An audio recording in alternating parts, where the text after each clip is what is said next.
6.1, dia 7.5. Asli semua kita ada masuk training kan. Lepas tu time kita kecil sikit lah, kita 45, dia 51. Lepas tu kita menang adalah untuk accurate speed kita 7.6 second, dia 9.5 second.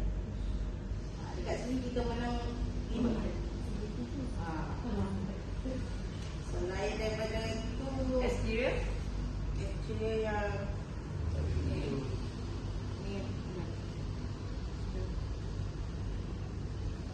yang kita dapat.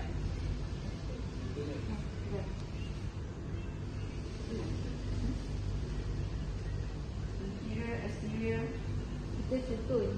Ya, kita betul-betul. ya, kita ada tailgate LED full. Steering mode dia buka. Ada. Dia buka steering mode. Berdiri please. Berdiri lagi ke? Interior Kita yang tu kan? Yang ni, ini. Okey. Kita semua ada sama. Dia lega, kita pun lega. kita dah select. Lega, sorry. Meter kita 8.814. Dia 8 saja, 8 inci. Okey, steering mode kita ada 3. Dia tak ada langsung. Okey, running mode pun kita ada extra 1. Yes, kita 4, dia 3. Adaptive. Push start, duduk pun push start. Lepas tu remote engine start kita ada, dia tak ada. Okay, lepas tu sun visor kita semi transparent, dia traditional. Lepas tu walk away dua-dua pun ada. Panoramic kita panoramic sunroof, dia tak ada, dia moonroof sahaja. Dia tak boleh buka. Dia tak boleh buka. So ini apa ni, red area van kita 2 outlet, dia 1 outlet. Ambient light kita 7, kedua dia 256. Itu jauh. Dia tak boleh bisa.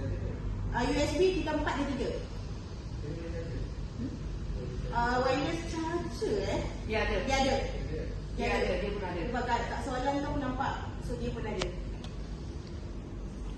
Kalau safety kita menang 3. Kita 5 star. Dia belum lagi di rate lah. Tak sure berapa. Lepas tu kita ada apa? Dan kita ada PSI. Dia tak ada. So harga perbezaan estimate yang dia kata around maybe 10,700. Launch tadi kalau tak salah pukul 10 tadi. Tak harga Ya, baru tadi launch, tadi ya. kita tak tahu harga. Ya, baru orang tadi 102. Expect pun. High stack.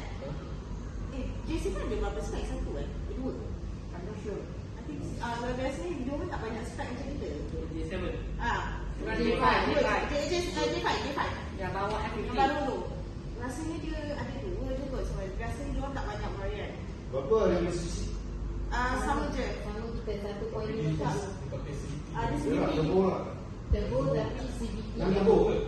Tu tegur lah. Tebur, Dia tebur. sama Tapi tegur. enjin kita Dia turbo charge. Dia tegur lain. Dia tebur Kita dia. direct. Yes. Dia tegur direct. paling penting kita ada 175 outlet crack. Dia ada